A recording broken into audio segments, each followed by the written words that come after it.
नमस्कार दोस्तों। पिछले क्लास में हम लोग नदी तंत्र के बारे में पढ़े थे और आज हम लोग जलाशय यानी झील के बारे में पढ़ेंगे। आज का टॉपिक है जलाशय यानी झील।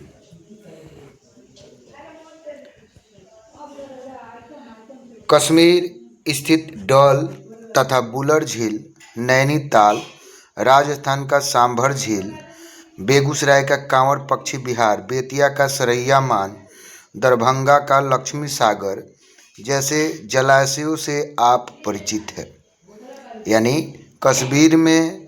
कश्मीर का जो झील का नाम है वह डल है, बुलर झील है, नैनीताल है उत्तराखंड में, राजस्थान का सांभर झील है, बेगूसराय का कांवर पक्षी विहार है, बेतिया का सरैया मान है, दरभंगा का लक्ष्मी सागर जैसे जलाशय से आप पहले से परिचित हैं। ये मानवीय उपयोग के साधन के साथ साथ पर्यटकों के लिए आकर्षण का केंद्र है। क्या आपने झीलों के महत्व को जानने का प्रयास किया है? जरा सोचिए, यदि उन स्थानों पर झील नहीं होता तब वे उतने पर्यटकों को आकर्षित कर पाते जितना आज करते हैं। प्रायः जल भरे विशाल गड्ढे को झील के रूप में जाना जाता है। पूछा जाएगा झील किसे कहते हैं, तो कहेंगे प्रायः जल भरे विशाल गड्ढे को झील के रूप में जाना जाता है। पर झीलों के आकार प्रकार के साथ साथ इनके प्रकृति में भी भिन्नता पाई जाती है। वर्षा के जल के जमाव तथा हिमानियों एवं हिम चादरों के पिघलने से झील का निर्माण होता है। झील का निर्माण कैसे होता है? तो वर्षा के जल जमाव हो जाता है, वर्षा के जो जल होता है उसका जमाव हो जाता है और पहाड़ की जो चोटियों पर बर्फ फैले रहते हैं उनके पिघलने से झील का निर्माण होता है। झील मुख्यतः प्राकृतिक कारणों से निर्मित होती है। यानी प्राकृतिक कारणों से क्या होती है? निर्मित होती है। निर्माण की दृष्टि से झीलों के निम्नांकित प्रकार हैं। यानी निर्माण की दृष्टि से झील के निम्नलिखित प्रकार है। कौन कौन है? पहला है धसान घाटी झील। कौन सा झील? धसान घाटी झील। धसान घाटी में जब जल जमाव होता है तब इस प्रकार का झील बन जाता है। धसान घाटी में जब जल का जमाव हो जाता है तो इस प्रकार का झील बन जाता है। अफ्रीका में इस प्रकार के झीलों की संख्या बहुत अधिक है। विक्टोरिया झील, रुडोल्फ झील, न्यासा झील इसके उदाहरण है। पूछा जाएगा विक्टोरिया झील, रुडोल्फ झील, न्यासा झील किस प्रकार के झील हैं, तो कहेंगे धसान घाटी झील है। भारत में तिलैया बांध द्वारा धसान घाटी में कृत्रिम झील बनाया गया है। भारत में तिलैया बांध द्वारा धसान घाटी में कृत्रिम झील बनाया गया है। दूसरा टाइप है गोखुर झील। नदियों में जब अवसाद की मात्रा बढ़ जाती है या भूमि की ढाल कम हो जाती है तब उसके मार्ग में विसर्पण पैदा होने लगता है।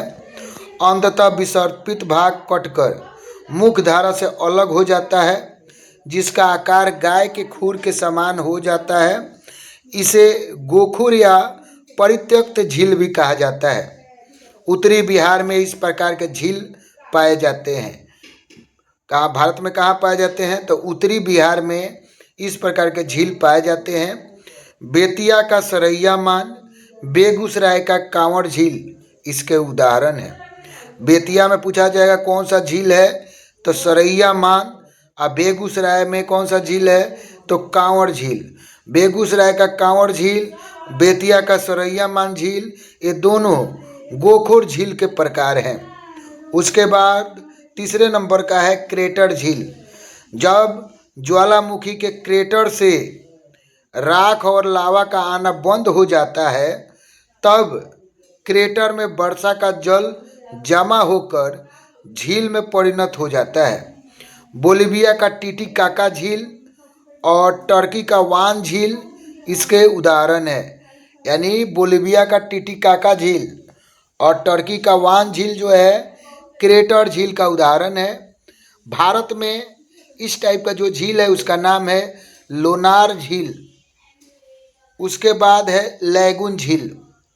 स्पीट तथा रोधिका के द्वारा समुद्र तटीय प्रदेशों में जब समुद्री जल समुद्र से अलग कर लिए जाते हैं तब ऐसे झील लैगून झील कहलाते हैं।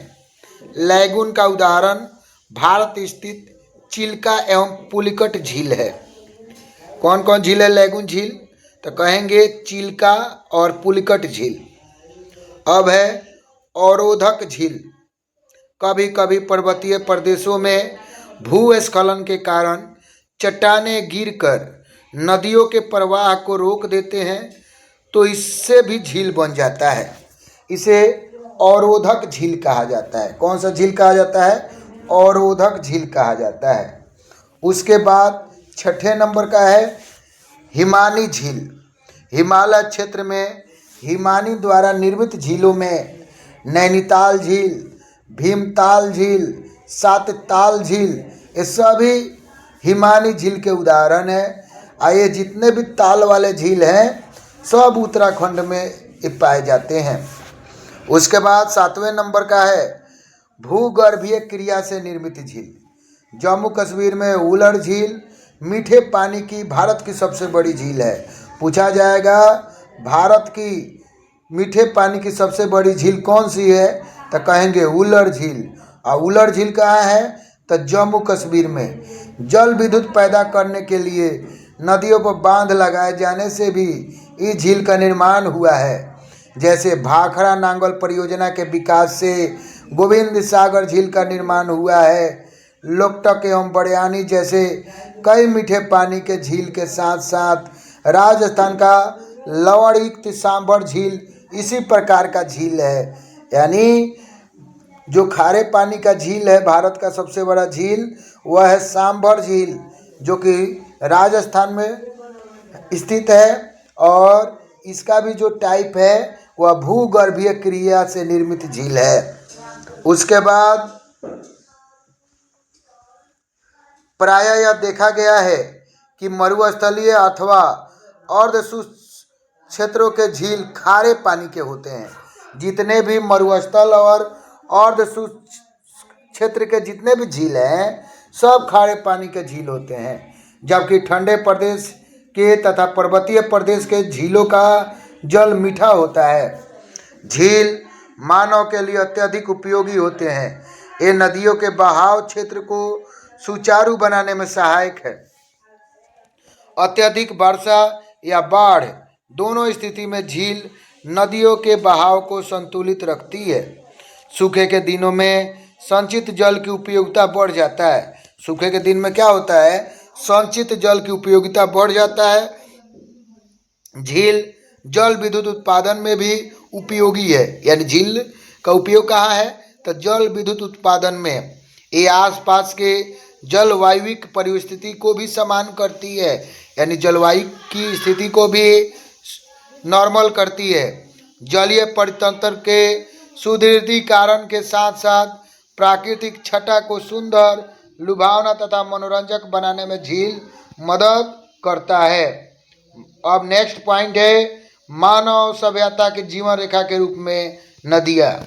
सभ्यता की जननी के रूप में नदी घाटी क्षेत्र को प्राचीन काल से ही जाना जा रहा है। सिंधु घाटी में हड़प्पा, मोहनजोदड़ो, वांगहो की घाटी में, चीन तथा नील नदी की घाटी में मिस्र की सभ्यता का विकास नदियों के कारण ही हुआ है। यानी नील नदी की घाटी में मिस्र की सभ्यता का विकास नदी के कारण ही हुआ है। और वांगहो घाटी में चीन की, इस सिंधु घाटी में हड़प्पा, मोहनजोदड़ो की विकास हुआ है। ये सब जो है नदियों के कारण ही इस सब का विकास हुआ है।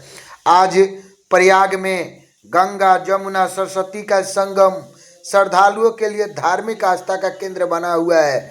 बड़े बड़े नगरों तथा महानगरों का विकास भी नदी घाटी क्षेत्र में हुआ है। आज उद्योगों, कृषि कार्यों तथा परिवहन साधनों को विकसित करने में नदियों की महत्वपूर्ण भूमिका है।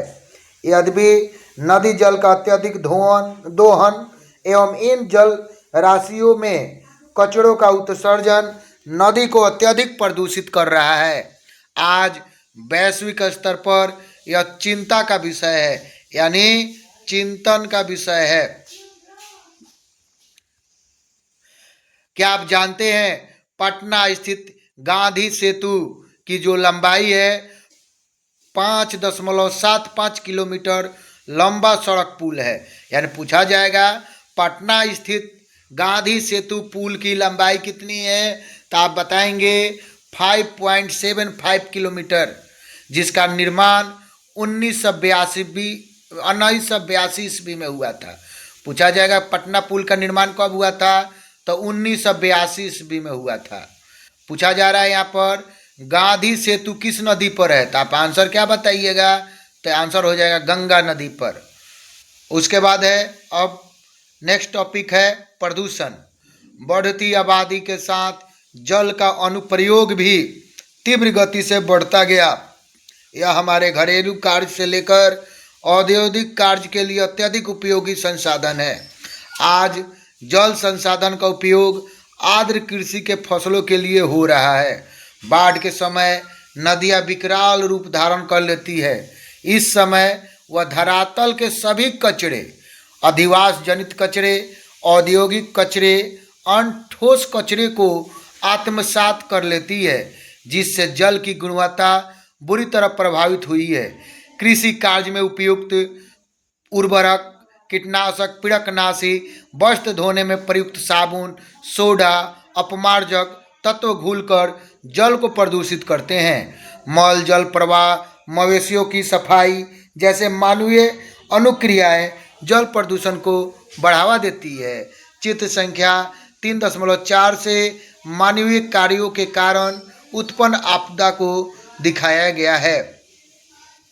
यहाँ पर देखिए बॉक्स में दिया है कि आप जानते हैं बड़े आकार की झील को समुद्र भी कहा जाता है।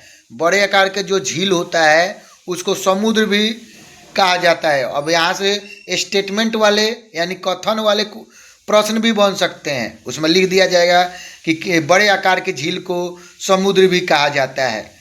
तो आपको मालूम नहीं होगा तो आप तो गलत कर दीजिएगा। जब देखिए तो बड़े आकार की झील को समुद्र भी कहा जाता है, जैसे कैस्पियन सागर, मृत सागर, अरल सागर, ये जितने हैं ये सब बड़े आकार की झील है। इनको समुद्र भी कहा जाता है, जैसे कैस्पियन सागर, मृत सागर, अरल सागर, ये सब। वनों की अंधाधुंध कटाई से मृदा अपरदन की गति में तीव्र वृद्धि हुई है, जिससे नदियों के प्रवाह मार्ग में तीव्र अवसादीकरण हुआ है। इन ठोस अवसाद, कीचड़, रासायनिक कचरे के बढ़ जाने से जलीय जीवों का संकट बढ़ गया है, साथ ही बाढ़ का खतरा भी बढ़ गया है। कहा यहाँ पर देखिए बॉक्स में बोल रहा है कि आप जानते हैं वर्ष 1987 में, 2004 में, 2007 में, 2008 में कोसी नदी के बाढ़ से बिहार राज्य को अपार धन जन की क्षति हुई है। अब नेक्स्ट टॉपिक है संरक्षण। नदी प्रदूषण ने पर्यावरण पर प्रतिकूल प्रभाव डाला है। आज विश्व के अनेक देश इस समस्या से जूझ रहे हैं। इस संकट की स्थिति से निपटने के लिए संरक्षण कार्य पर ध्यान देने की आवश्यकता है। संरक्षण की क्रियान्वयन व्यक्ति, समाज तथा राष्ट्र हित में अपरिहार्य है। अब नेक्स्ट टॉपिक है वनस्पति का विकास। वनस्पति हमें प्रदूषण मुक्त पर्यावरण में जीने में मदद करती है। शुद्ध वायु के साथ साथ यह हमें फल, औषधि, कीमती लकड़ियाँ भी प्रदान करती है। इनकी जड़ें मृदा को संगठित रखती है, जो नदियों एवं वायु द्वारा अपरदन की प्रक्रिया को निष्प्रभावी बना देते हैं। इससे न केवल नदियों के कटाव नियंत्रित हो जाते हैं, बल्कि नदियों में अवसाद के प्रवाह पर भी अंकुश लग जाता है। वनस्पतियाँ वायुमंडल में विद्यमान कार्बन डाइऑक्साइड को अवशोषित कर हमें ऑक्सीजन जैसी जीवनदायिनी गैस लौटा देते हैं। तथा पर्यावरण को संतुलित रखते हैं। अतः पर्यावरणीय दृष्टि से किसी राष्ट्र के कुल भूभाग का 33% भाग वना आच्छादित होनी चाहिए। देखिए यहाँ से क्वेश्चन बहुत सारे एग्जाम में पूछा गया है कि बताइए वन का परसेंटेज कितना होना चाहिए कुल भूभाग का, तो आंसर होना है 33%। वर्तमान समय में भारत वन स्थिति रिपोर्ट 2021 के अनुसार भारत के मात्र 24.62% भूभाग ही वन आच्छादित है, यानी 24.62% ही वन से ढका हुआ है। लेकिन होना कितना चाहिए, तो 33% होना चाहिए। लेकिन अभी कितना है भारत का, तो 24.62%, जो पर्यावरण के लिए अनुकूल नहीं है। वनों के क्षेत्रफल में कमी का प्रभाव वन्य प्राणियों पर भी पड़ा है तथा उनका आवास दिनों दिनों छोटा होने लगा है। अब नेक्स्ट है राष्ट्रीय नदी संरक्षण योजना। नदियों में 90% जल का संधारण मानसूनी वर्षा और हिमालयी क्षेत्र में हिम के पिघलने के कारण होती है, किंतु इनका अनिश्चित और अपरिमित वितरण बाढ़ और सुखाड़ जैसी प्रलयंकारी परिस्थितियां पैदा करती है। इन परिस्थितियों या आपदाओं से निपटने के लिए नागरिकों को जागरूक होने और सरकारी तंत्र को योजनाबद्ध तरीके से कार्य करने की आवश्यकता है। आपदा से निपटने के लिए नागरिक को जागरूक होना पड़ेगा और सरकार को भी योजनाबद्ध तरीके से काम करने की आवश्यकता है। यद्यपि भारत सरकार ने गंगा कार्य परियोजना को 1985 में प्रारंभ किया गया। देखिए बीपीएससी टीआरई में पूछा गया था कि गंगा एक्शन प्लान का प्रारंभ कब किया गया, तो आंसर हो जाएगा 1985। उसी को हिंदी में बोला गया है गंगा कार्य परियोजना। यानी आपसे पूछा जाएगा गंगा एक्शन प्लान कब आरंभ हुआ, तो कहेंगे 1985 में, किंतु इसे 31 मार्च 2000 को बंद कर दिया गया। यानी 85 में तो चालू हुआ 1985 में, लेकिन 31 मार्च 2000 को बंद कर दिया गया। इस संदर्भ में राष्ट्रीय नदी संरक्षण प्राधिकरण की कार्यकारिणी समिति ने प्रथम चरण की समीक्षा के उपरांत कुछ सुझाव भी पारित किए। इन सुझावों एवं योजनाओं को देश के प्रमुख प्रदूषित नदियों में राष्ट्रीय नदी संरक्षण योजना अंतर्गत लागू किया गया है। देखिए यहाँ पर फिगर में दिया है कि कुछ क्रियाकलाप दिया गया है जिससे नदी का पानी क्या होता है, प्रदूषित होता है। इस योजना के अंतर्गत झील संरक्षण कार्य को भी सम्मिलित किया गया है। प्रारंभ में 2 झील पवई महाराष्ट्र और ऊटी तमिलनाडु को शामिल किया गया था। आज गंगा, यमुना, गोमती सहित अनेक नदियों पर इस तरह के संरक्षण कार्यक्रम चल रहे हैं। शुरुआत में 2 झील पर लागू किया गया था गंगा एक्शन प्लान, उनकी साफ सफाई के लिए। कौन सा, एक पवई झील जो है महाराष्ट्र में है और ऊटी तमिलनाडु को शामिल किया गया था। लेकिन आज के समय में गंगा, जमुना, गोमती लगभग सभी नदियों पर यह संरक्षण कार्यक्रम चल रहा है। कृषि कार्यों में रसायनों, कीटनाशी, पीड़कनाशी, कवकनाशियों का प्रयोग तीव्र गति से बढ़ रहा है। ये रसायन वर्षा जल के साथ या बाढ़ जल में घुलकर नदी के जल को प्रदूषित कर रहे हैं। इसे मैदानी क्षेत्र या अन्य किसी क्षेत्र में मेड़ लगाकर नियंत्रित किया जा सकता है। इससे ठोस अपशिष्टों को रोकने में मदद मिल सकती है। अब है नेक्स्ट टॉपिक है राष्ट्रीय जल संग्रहण केंद्र का निर्माण, यानी जल को स्टोरेज किया जाएगा, वाटर स्टोरेज। जैसा कि आप जानते हैं नदियों में जल का स्रोत वर्षा, हिमपात या हिमानी है। जल का वितरण समूचे प्रदेश में एक समान नहीं है। इससे सभी राज्यों की आवश्यकता की पूर्ति नहीं हो पाती है। कई नदियों के संदर्भ में एक किसी राज्य का जल स्रोत पर एक अधिकार भी समाप्त हो रहा है, वहीं पड़ोसी राज्य आवश्यक जल आपूर्ति से वंचित रह जाता है। ऐसी परिस्थिति में जल वितरण को लेकर राज्यों के बीच विवाद उत्पन्न हो जाता है। अतः केंद्र सरकार को चाहिए कि वह राष्ट्रीय जल संग्रहण केंद्र की स्थापना करे और राज्यों को आवश्यकता अनुसार जल आपूर्ति करे। इससे न केवल राज्यों के विवाद को हल किया जा सकेगा, बल्कि बाढ़ एवं सुखाड़ पर भी काबू पाया जा सकेगा।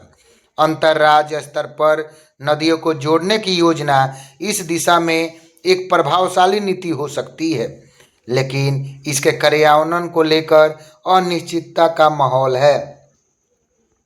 देखिए, बॉक्स में पूछा गया है कि आप जानते हैं जल में घुले रासायनिक अपशिष्ट पदार्थ अम्लीय वर्षा को जन्म देते हैं।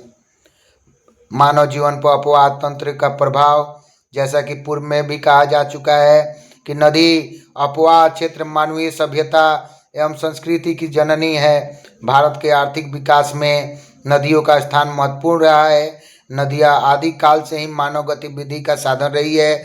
नदियाँ विभिन्न सभ्यताओं और संस्कृतियों की जन्मस्थली के साथ मानव सभ्यता का पालना भी है। नदियों के जल प्रपात जल विद्युत शक्ति उत्पादन केंद्र के साथ साथ पर्यटन के आकर्षक केंद्र भी है। प्राचीन काल में यह परिवहन का सर्वाधिक प्रचलित साधन था। आज यहाँ राष्ट्रीय जलमार्ग का भी विकास हो रहा है। सामरिक दृष्टि से भी नदियाँ आज उपयोगी हो गई है। नदियों के प्रवाह की वजह से कृषि भूमि का 40% भूभाग जलोढ़ मिट्टी से ढका हुआ है। नदियों के प्रवाह की वजह से ही कृषि भूमि का 40% भूभाग जलोढ़ मिट्टी से ढका हुआ है, जो नदी घाटी डेल्टा और तटीय प्रदेशों में फैले हुए हैं। गंगा सिंधु गंगा ब्रह्मपुत्र के डेल्टा एवं मैदानी क्षेत्र में जलोढ़ की प्रचुरता है। उत्तर बिहार में कोसी बागमती गंडक आदि नदियाँ प्रतिवर्ष बड़ी मात्रा में जलोढ़ का निक्षेप करती है, जिससे मिट्टी की उर्वरता बनी हुई है। वर्तमान परिवेश में नदियों पर बहुउद्देशीय परियोजना का विकास हुआ है। इनमें से कुछ तो पूर्ण हो गए हैं और कुछ आज भी निर्माण अधीन है। इन उद्देश्यों की पूर्ति के लिए नदियों पर कई बांध बनाए गए हैं, जिससे मानव निर्मित नहर एवं झीलों का विकास हुआ है। ऐसे नहर एवं झील जलीय जीवों के लिए उत्तम है। एक क्रीड़ा स्थली होने के साथ साथ पर्यटन के सुगम्य स्थल भी है। इन बांधों के बन जाने से बाढ़ पर नियंत्रण करने, नौकायन के मार्ग विकसित करने, जलीय जीव के प्रजनन करने, मृदा अपरदन को रोकने, जल विद्युत उत्पन्न करने, वनों के विकास करने जैसी महत्वाकांक्षी योजनाओं को बल मिला है। भाखड़ा नंगल जो सतलुज नदी की एक परियोजना है। पूछा जाता है भाखड़ा नंगल बांध किस नदी पर बना है, तो सतलुज नदी पर बना है। 1200 मेगावाट विद्युत उत्पादन के साथ साथ लगभग 20 लाख हेक्टेयर भूभाग को सिंचित करता है। टिहरी परियोजना का विकास भागीरथी नदी पर हुआ है। टिहरी परियोजना का विकास किस नदी पर हुआ है? भागीरथी नदी पर, जो 2400 मेगावाट विद्युत उत्पादन करती है। बिहार में अनेक परियोजना प्रस्तावित है। सोन परियोजना को छोड़ से सभी नदी घाटी परियोजनाएं अभी निर्माण अधीन है। पंडित नेहरू ने नदी घाटी परियोजना को आधुनिक भारत का मंदिर कहा था। पूछा जाएगा वह कौन से व्यक्ति थे जिन्होंने नदी घाटी परियोजना को आधुनिक भारत का मंदिर कहा था?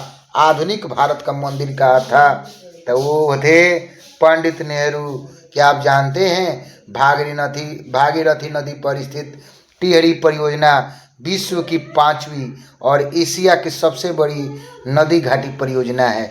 पूछा जाएगा कि एशिया की सबसे बड़ी नदी घाटी परियोजना कौन है, तो टिहरी परियोजना है। किस नदी पर है? भागीरथी, और विश्व में 5वीं स्थान पर है। नदियाँ अपने साथ साथ लाए गए अवसाद का निक्षेपण मैदान एवं घाटी में करती है, जिससे उपजाऊ मिट्टी के साथ साथ जीवाश्म भी पाए जाते हैं। ये जीवाश्म खनिज एवं खनिज तेल के स्रोत होते हैं। दामोदर घाटी क्षेत्र कोयला निक्षेप के लिए विश्व विख्यात है। दामोदर घाटी क्षेत्र जो है किसके लिए विख्यात है, तो आप बताएंगे कि कोयला निक्षेप के लिए विख्यात है। इसके अलावा नदी घाटी क्षेत्र में महत्वपूर्ण गैर धात्विक खनिज जैसे लौह अयस्क, सोना, क्वार्ज आदि प्राप्त होता है। इसके अतिरिक्त नदियों के आसपास की जलवायु संशोधित हो जाती है, जो मानव बसाव को प्रेरित करता है। उपरोक्त सभी पहलू मानव जीवन पर नदियों के सकारात्मक स्थिति को दर्शाता है। इन सुविधाओं को पाकर मानव ने उन्नति के शिखर पर पहुंचकर आज इन नदियों के अस्तित्व को ही खतरे में डाल दिया है। आधुनिक प्रगति के नदियों का अस्तित्व, यहाँ पर बॉक्स में देखिए क्या है कि आप जानते हैं भारत की सर्वाधिक प्रदूषित नदियों में साबरमती, माही एवं यमुना प्रमुख है। यानी भारत की सबसे अधिक प्रदूषित नदी कौन कौन है, तो कहेंगे साबरमती नदी, माही नदी और यमुना नदी जो है प्रदूषित नदी है। पर ही संकट आना सकारात्मक पक्ष को दर्शाता है। नदी एवं झील के जल का प्रदूषित होना अंततः मानव सभ्यता के विनाश का ही वातावरण बनाता है। अब थोड़ा वस्तुनिष्ठ प्रश्न कर लेते हैं। ऑब्जेक्टिव पूछा गया है, लक्ष्मी सागर झील किस राज्य में स्थित है? तो अभी हम लोग देखें बिहार के दरभंगा में स्थित है। तो ऑप्शन क्या हो जाएगा? ग हो जाएगा। उसके बाद दूसरा क्वेश्चन है, निम्न में कौन लवणीय झील है? तो अभी हम आपको बताएं कि जितना भी मरुस्थल में पाया जाने वाला झील होता है सब लवणीय झील होता है। तो आंसर क्या हो जाएगा? सांभर झील। उसके बाद है गंगा नदी पर गांधी सेतु किस शहर के निकट स्थित है? तो आंसर हो जाएगा पटना। कौन सी नदी जो है भ्रंश घाटी से होकर बहती है? तो कौन सी नदी है? तो तापी नदी है। उसके बाद है कौन सी नदी प्रायद्वीपीय भारत की सबसे लंबी नदी है? तो गोदावरी नदी है। उसके बाद है सिंधु जल समझौता कब हुआ था? तो 1960 में हुआ था। उसके बाद है सांगपो किस नदी का उपनाम है? तो आपको बताया गया था ब्रह्मपुत्र का उपनाम है। उसके बाद है इनमें गर्म जल वाला जलप्रपात कौन सा है? तो आपको बताए थे कि वह है ब्रह्मकुंड, यानी गर्म झरना वाला है ब्रह्मकुंड। कहाँ पर है? बिहार में है। और ठंडा जलप्रपात ककोलत है। तो इसमें क्या हो जाएगा? गर्म जल वाला ब्रह्मकुंड हो जाएगा।